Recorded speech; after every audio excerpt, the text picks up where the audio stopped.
Alors bonjour, bonsoir. Non, s'il vous plaît, arrêtez tout, arrêtez la vidéo. J'ai quelque chose à vous dire. Bonjour, vous allez bien? Voici une introduction sponsorisée. Je ne sais pas si vous le savez, mais à part les jeux vidéo, dans la vie, j'ai une deuxième passion, la lecture.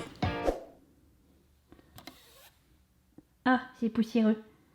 Enfin, c'est que j'ai pas encore tout à fait terminé mes cartons, c'est ça, c'est le déménagement, c'est à cause du déménagement, c'est ça.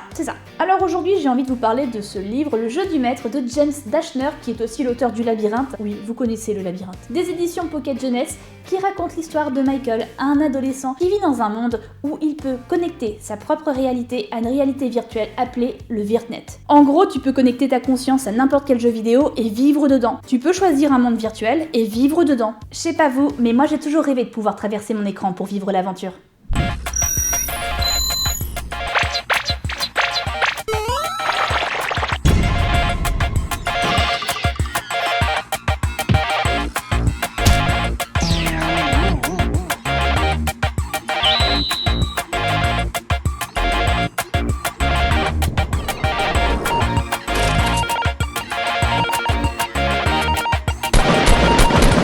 Le Virtnet te permet de vivre la vie dont tu as toujours rêvé sans craindre la mort, puisque c'est virtuel. Tu peux pas mourir. Mais vous allez voir que Michael va découvrir que tout n'est pas aussi simple, puisque pour certains joueurs du Virtnet, mourir dans le jeu signifie aussi mourir dans la vraie vie.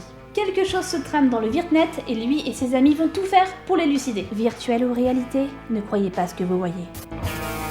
Et comme je me permettrai pas de vous parler d'un livre sans l'avoir lu, parce que c'est pas très éthique, oui, je l'ai lu tout en entier, et je l'ai aimé. D'ailleurs, si vous aussi vous voulez prendre part à l'aventure, je mettrai le lien d'achat dans la description, et sachez que il y a 3 tomes, c'est une trilogie, voilà. Voilà, bonne lecture. Et on reprend la vidéo.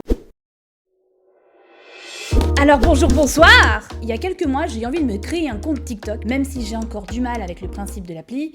Et clairement, comme tout le monde en fait, je me suis dit Allez, qui ne tente rien n'a rien. Mais en lançant l'appli, j'ai eu la désagréable surprise de voir que visiblement j'existais déjà et qu'en plus j'étais très active.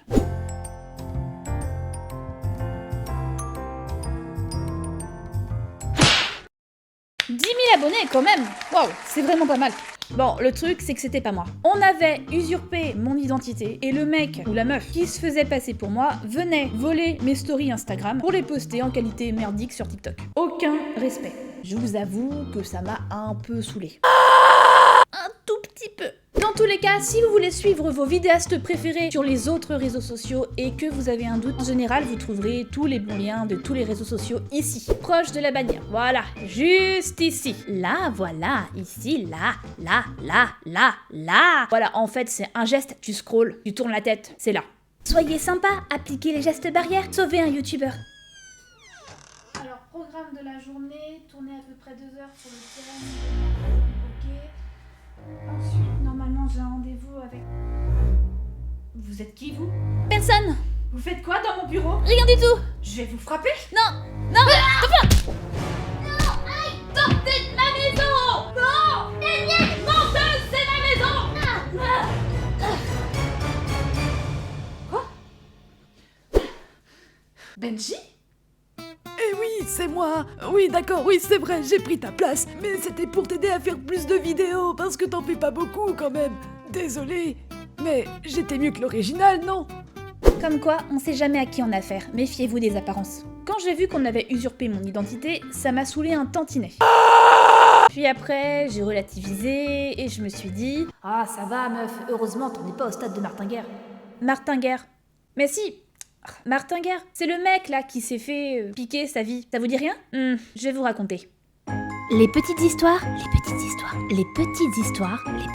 de Caral. On est au XVIe siècle et on vient tout juste de quitter la période du Moyen-Âge avec ses châteaux forts, ses damoiselles en détresse et ses chevaliers en armure rutilante. Sexy. Mais c'est Martin Guerre qui va nous intéresser dans toute cette histoire parce que figurez-vous qu'il s'agit du cas d'usurpation d'identité le plus édifiant de l'époque. Il a quand même vécu un gros délire le mec. Martin Guerre est né en 1524. Il va grandir dans le petit village d'Artiga. Artiga évidemment, magnifique commune en Ariège qui compte aujourd'hui 5630 habitants. Non, c'est pas ça. Attendez, j'ai ça quelque part. J'ai une fiche là quelque part, voilà. Artiga. Ah, 563 habitants. Artiga, village pittoresque avec moult activités ludiques, telles que des salles d'escape game, des cinémas, des KFC, Carole. des quoi. Eh bah, en fait, à Artiga, aujourd'hui, ils ont plutôt d'autres activités, telles que la chasse, la pétanque et la randonnée pédestre. C'est écrit sur Wikipédia. Ouais, on doit pas s'ennuyer à Artiga. Vous faites des jaloux parmi les retraités de plus de 75 ans.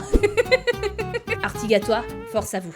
Bref, on est au XVIe siècle, et au XVIe siècle, c'était sûrement un patelin super cool, puisque Martin Guerre et toute sa famille s'y installent pour ouvrir une entreprise. Une entreprise de tuileries. Ils y fabriquent des tuiles. Les tuiles, je vous apprends rien, c'est les trucs qu'on met par-dessus les maisons, là pour que la pluie, elle glisse et tout, et qu'on soit protégé par du froid. Tout commence en 1538. Martin est alors âgé de 14 ans. Et comme le veut la coutume à cette époque, on songe à le marier. Le mariage jeune et sans consentement de la part des époux, c'était très courant à l'époque. Il s'agissait surtout de manœuvres économiques, où dans la plupart des cas, l'idée c'était d'assurer un héritage fiable en mariant son bambin à une famille plutôt aisée. Et dans notre cas, Martin Guerre était promis à une fille dont la famille était plutôt riche, Bertrande de Rolls.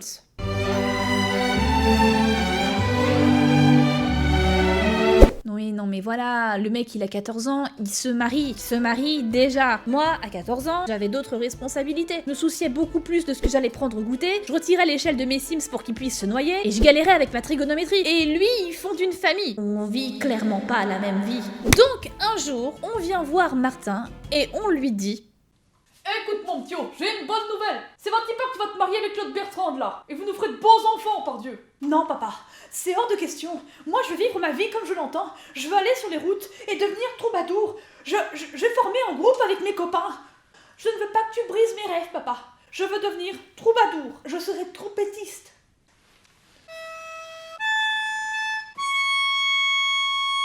Troubadour, mais c'est trop de balles que tu vas devenir à force de faire n'importe quoi comme ça. Arrête tout ce boucan, arrête. Voilà, écoute-moi. Ta mère, je l'ai épousée, elle avait même pas 12 ans. Regarde comme on est heureux maintenant. Regarde comme on est heureux. Oh ma biche. Les époux se mettent à vivre ensemble et tout se passe globalement bien puisqu'ils ont finalement un fils au bout de 10 ans de concubinage. Tout a l'air parfait et on pourrait penser que Martin Guerre allait écouler des jours heureux pour le restant de ses jours. Mais ils vécurent en effet heureux jusqu'à cette fatidique année de 1548. En 1548, Martin Guerre est âgé de 24 ans. Et ce jour-là, personne ne sait quelle mouche le pique, mais ce jour-là, il décide de commettre un délit. Oui, un délit, un crime. Et bien sûr, vous ne devinerez jamais ce qu'il a fait. Quel génie du mal, Quel grand maître du crime absolu! quel être machiavélique. Waouh. Martin, piqué par le dard de Satan en personne, a commis l'irréparable, l'impensable. Il a volé du blé à son père. Non mais littéralement, tu connais l'expression « se faire du blé ». Bah c'est pas ça. Alors bien sûr, à cette époque, comme aujourd'hui, le vol c'est plutôt interdit. Yo Martin, dis-moi, tu sais pas ce qui est arrivé à mon blé là? Hier soir on m'a volé 10 tonnes de blé, je sais pas où c'est passé. Mais dis-moi, qu'est-ce qu'il y a pas derrière toi là? On dirait mon blé là, c'est pas du blé là? Quoi, du blé? Mais pas du tout. Qu'est-ce que ça fait là, dis-moi? Et après s'être fait prendre le main dans le sac, Martin a deux choix. Soit il assume comme un bonhomme et il peut aller se rendre aux autorités, soit il nie. Et bien sûr, comme Martin Guerre est une personne brillante, il fait le bon choix. Ah, y a du blé, c'est pas... c'est bizarre, oh regarde, maman accouche. Quoi? Encore? Il prend la pire décision possible. Il s'enfuit. Le mec se barre. Il abandonne femme et enfants.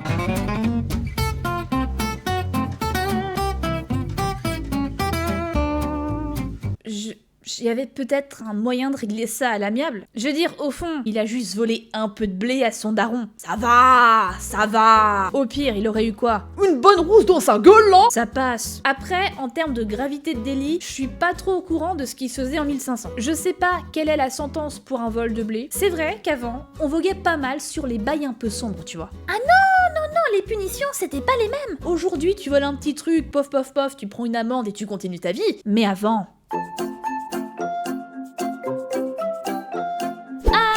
Avant, quand tu volais un âne, tes amis t'envoyaient au pilori. Avant, accusé de sorcellerie, fais gaffe à tes fesses sur le bûcher. Ça brûle. Avant, quand tu trompais ta patrie, il était normal de t'écarteler. Avant, quand t'étais infidèle, tout le monde savait que tu finirais pendu. Pendu. Ça déconne zéro à l'époque. Après avoir volé du blé à son père, Martin prend la fuite. Il voyage de village en village et il finit par disparaître des radars. Pas très brave ce Martin. Pendant presque 10 ans, on n'entend plus parler de Martin Guerre. On peut dire que l'on n'entend plus guère parler de lui.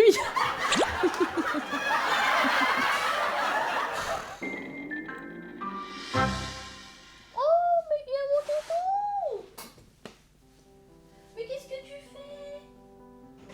Bah là, mon bouchon, qu'est-ce que tu fais là? Mais maman, elle fait sa vidéo. Qu'est-ce que tu fais là, petit cœur? Mais tu es tout seul. T'as traîné dans la boue. Mais je voulais pas te présenter tout de suite. Je voulais faire une vidéo qui t'était consacrée. Bah oui, mais c'est trop tard. Bah oui, là t'arrives comme un spoiler. Mon petit spoiler. Voilà, je vous présente mon toutou. Deuxième du nom. Le prince. Numéro 2. Qu'est-ce que tu fais? Tu veux descendre? Oui.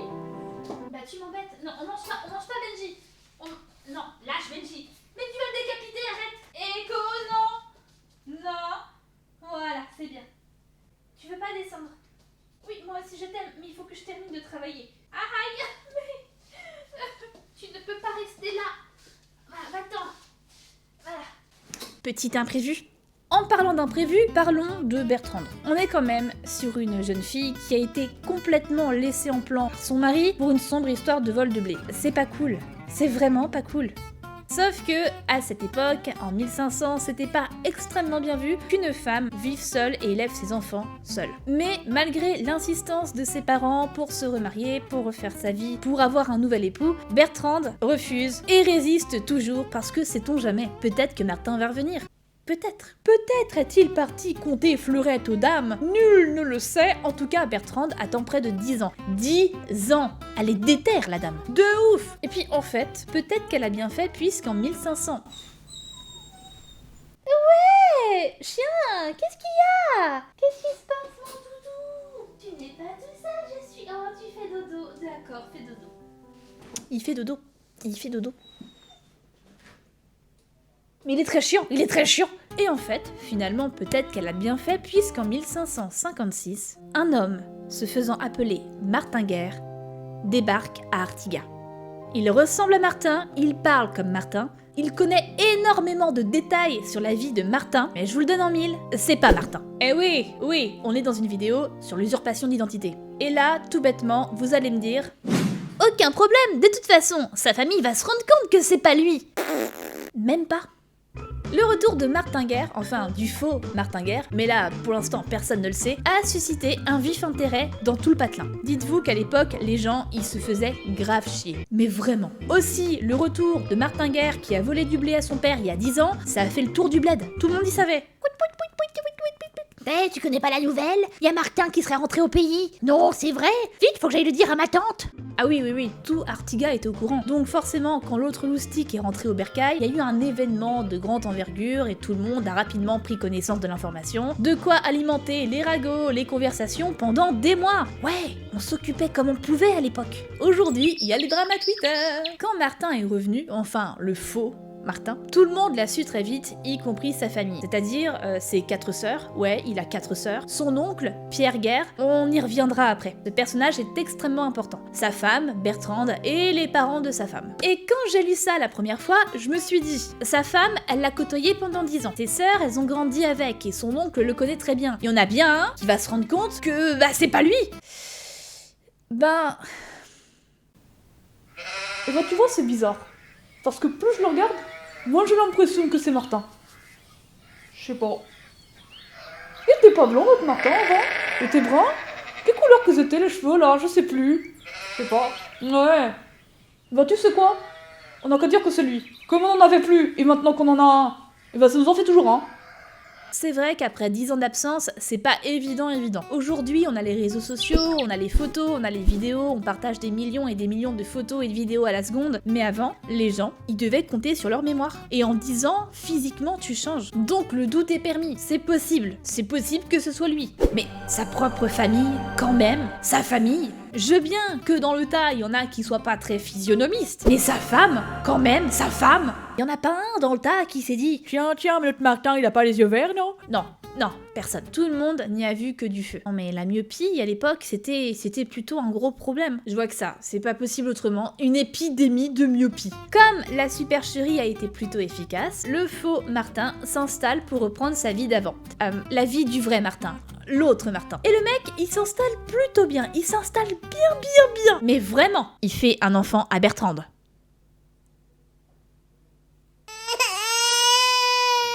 Ouais, le mec, il a aucune honte. Les balls du mec. Il prend l'identité de quelqu'un, il prend sa maison, il dort dans son lit, il se tape sa femme et il lui fait un gosse. C'est admirable. C'est admirable de conneries, oui, mais c'est admirable quand même. Je me suis demandé comment Bertrande a fait pour pas s'en rendre compte. Comment elle a fait pour pas voir que son mari tout nu de maintenant, il est pas pareil que son mari tout nu de avant. Peut-être que, au fond, elle savait que c'était pas son Martin. Peut-être que ça l'arrangeait. Peut-être que celui-là, il était bien plus sexy, bien mieux membré. Voilà, quitte à choisir, bon... Mais au-delà de l'aspect physique du truc, à un moment donné, ils ont dû discuter ensemble, relater des souvenirs, parler du bon vieux temps. Comment il a fait, le faux Martin, pour être crédible? Hé Martin, tu te rappelles le jour où t'es tombé du pommier et que ta mère a t'a filé une bonne rousse dans ta gueule? Ouais. Et pour te punir, tu te souviens ce qu'elle a fait ta mère? Elle est allée dans l'écurie, elle a cherché l'âne, elle t'a fait avaler l'âne, tout entier qu'il était l'âne, il était vivant qu'il était. Tu te rappelles ou pas? Ouais. Et il criait, je me rappelle, là il criait « À l'aide, avec sa petite voix d'âne. Ouais. C'était horrible, mais c'était drôle. Ouais. Ah ouais? Tu te rappelles vraiment de ça, toi? Ouais.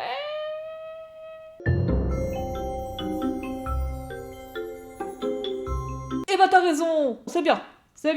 Je vais vous expliquer après comment ça s'est passé, c'est assez irréaliste. Le faux Martin va donc vivre pendant 3 ans avec Bertrande sans que personne ne se rende compte de rien. Et si vous pensez que le mec a déjà de grosses baloches, vous n'êtes pas prêt pour voir ce qu'il va faire ensuite. Le faux Martin, il s'est posé et il s'est dit « J'ai femme, j'ai enfant, mais j'ai pas argent. Argent, moi, je dois avoir !» C'est avec le plus gros culot du monde que notre faux Martin va aller réclamer l'héritage de son père, mort 10 ans avant. Et son père, du coup, qui n'est pas son père, qui n'est pas son vrai père. Et pour aller récupérer l'héritage, notre faux Martin doit aller convaincre son oncle, parce que c'est lui qui est le garant de l'argent. Mais à ce moment, Pierre Guerre commence à avoir des doutes. Déjà peut-être parce qu'il se posait des questions sur certaines incohérences, ou alors parce qu'il veut garder l'héritage pour lui tout seul, je sais pas. Quoi qu'il en soit, quand le faux Martin Guerre vient lui réclamer l'héritage, Pierre se dit qu'il y a pâté dans le cambouis. Et il a raison, Martin n'est pas Martin, et Pierre va tout faire pour le prouver. Alors il commence à paniquer. Il tente des trucs. Il tente par exemple de rallier son ami Jean Lose, et essaie de le convaincre d'assassiner Martin. Oui, la normalité. Il essaie de mettre son pote dans la merde. Voilà, on parle d'assassinat quand même. Pierre Guerre, vraiment le pire ami. Pourquoi il le fait pas tout seul? C'est parce qu'il sait qu'il peut finir au bûcher, donc... Le pire. Genre, en détente, le truc, ça devient une partie de Among Us.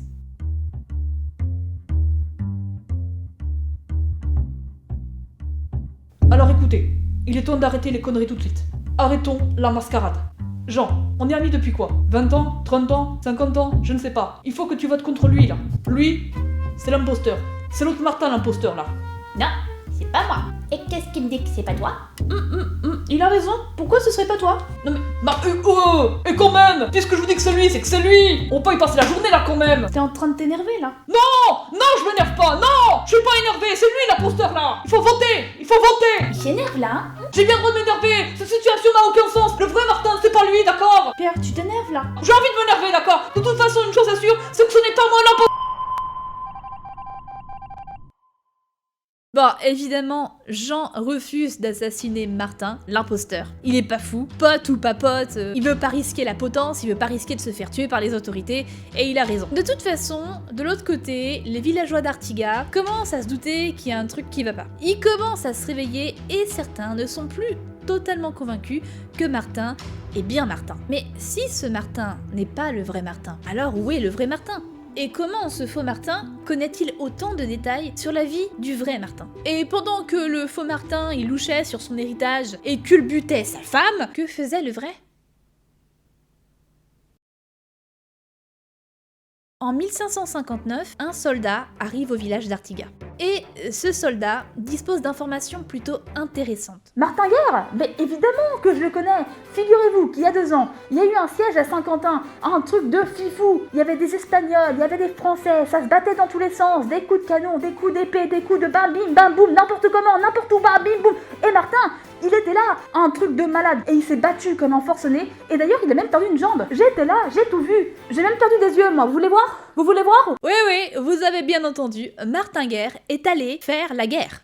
Pendant la bataille, qui s'est avérée extrêmement sanglante, il a reçu un coup de canon malencontreux et il a perdu une jambe. Une jambe qu'il a fini par remplacer par une jambe de bois. Ouais, pendant ce temps-là, lui, il vit des aventures. Et après ça, il s'est mis au service du roi d'Espagne pendant près de 8 ans. Oui, le roi d'Espagne. Ok, petit contexte historique. À l'époque, la France et l'Espagne, c'était pas des copains. Donc, mettez-vous en tête que Martin Guerre, qui est un soldat français, qui vient de se mettre au service du roi d'Espagne, est en train de trahir son pays. Lui, là, il continue à faire son rebelle, tranquille. Il trahit son pays, le mec. Un vrai fanfaron, ce Martin. Fanfaron et un peu naïf aussi. Pendant ses voyages, le vrai Martin Guerre rencontre le faux Martin Guerre. Tout ça était prémédité.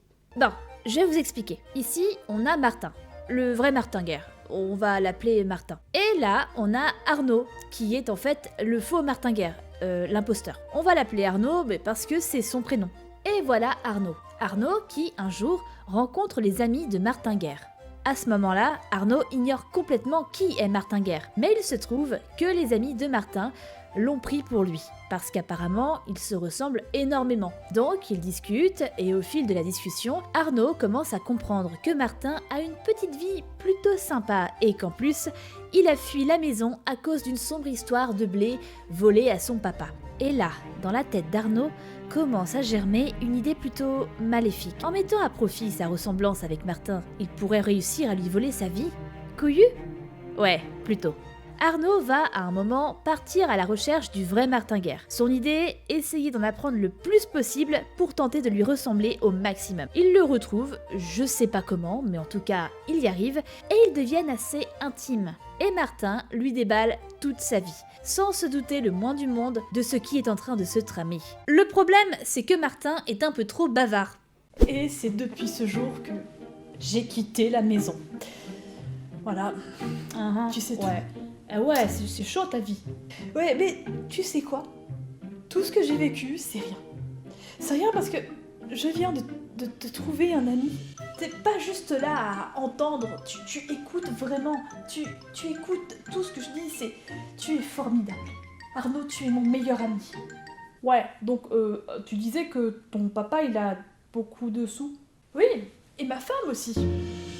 Cet homme, c'est le génie du mal. Du mal! Ce qui m'étonne, c'est les bouches du mec qui se dit « Ça va passer! Ouais !» Il a trompé toute la famille, il a trompé les villageois, il a trompé sa femme. Comment réussir à retenir toute la vie d'un homme, se souvenir du moindre détail et jamais flancher? J'imagine quand même qu'il a dû avoir des petits trous de mémoire.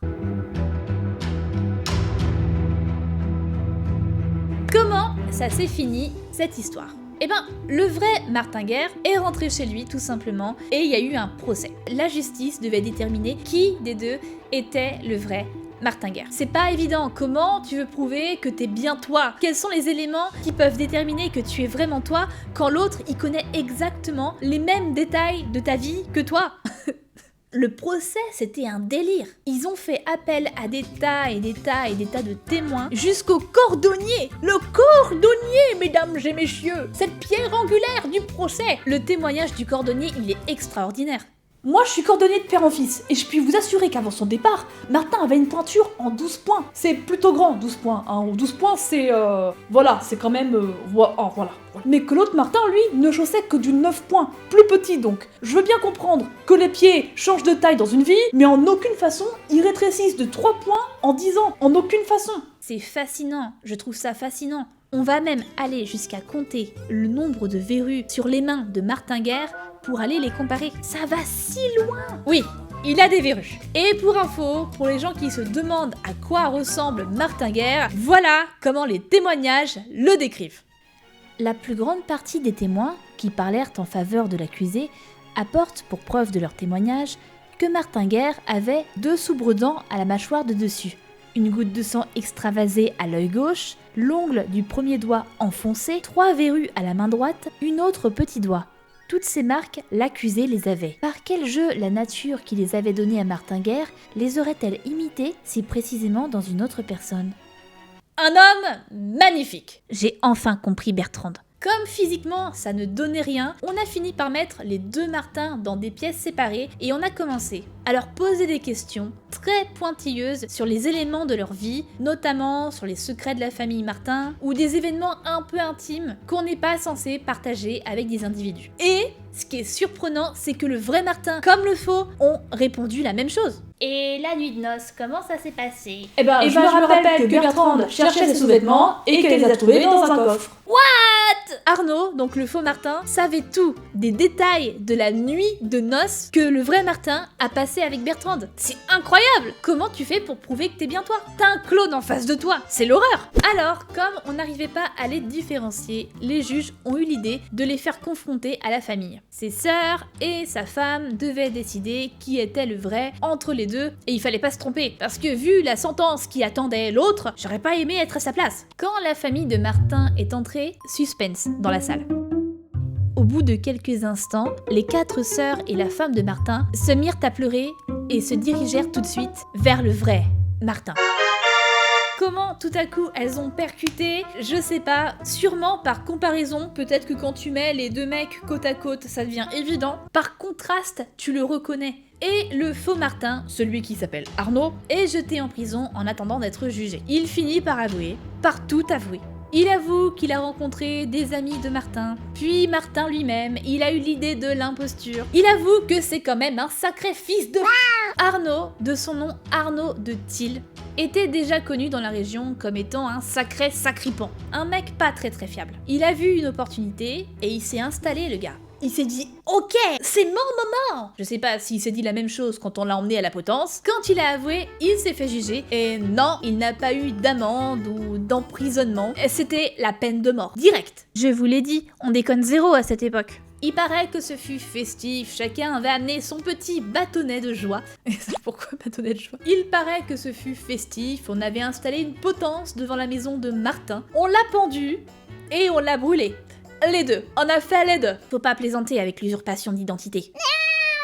En somme, les petits potes, l'usurpation d'identité, elle est partout et particulièrement aujourd'hui en 2021, pas seulement en 1500. Faites attention aux informations que vous donnez sur internet, faites attention à vous. J'espère que ce petit format vous a plu, c'est une grande première pour moi et je suis fascinée par tous ces petits détails historiques, j'espère que vous avez apprécié, je pense que je vais en faire plus souvent. Si vous voulez connaître l'histoire complète de Martin Guerre et tous les petits détails du procès que j'ai pas donné, je vous mets le lien dans la description. C'est un peu compliqué à lire, c'est du vieux français, mais il y a des trucs, je vous assure que ça vaut le détour. Quant à nous, on se quitte ici et vous savez ce qu'il vous reste à faire. Un petit pouce en l'air si vous voulez continuer à soutenir la chaîne et un abonnement aussi. Abonnez-vous si possible, ça serait cool.